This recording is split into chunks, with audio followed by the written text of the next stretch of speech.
Mga kapuso, mag-ingat po kayo sa pagbili ng mga produkto sa internet at tsaking lihitimo ang pagbibilhan ninyo. Sa Lawag City, Ilocos Norte, isang nurse ang nabiktima ng peking online seller ng cellphone. Makibalita tayo kay Manny Morales ng GMA Ilocos. Hindi makapaniwala ang 25 taong gulang na nurse na si Demi, di niya tunay na pangalan, na sa isang iglap, mawawalan siya ng 6,000 piso. Nangyari ito dahil sa pakikipagtransaksyon niya sa isang nakilala niya sa social networking site sa Facebook.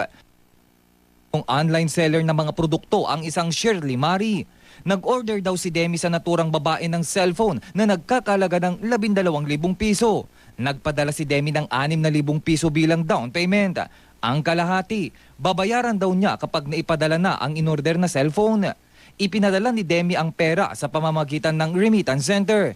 Isang Remil Mendoza Garcia raw na taga Zamboanga City ang tumanggap sa pera. Pero matapos nito, hindi na nakontak ni Demi ang nagpakilalang online seller. Legit kanumet iso na nga seller, tapos adamet tiin pakpakita na idig ko ang approve kaya kasyay. Humingi na si Demi ng tulong sa National Bureau of Investigation at Pulisya sa Lawag City. Ayon sa mga otoridad, malino na panluluko sa internet ang sinapit ng biktima. Sisikapin daw nilang makilala ang mga salarin, pero paalala nila kay Demi at sa lahat ng gustong bumili ng produkto online. Alaluwadan tayo lang, lalo na involved mga kwarta.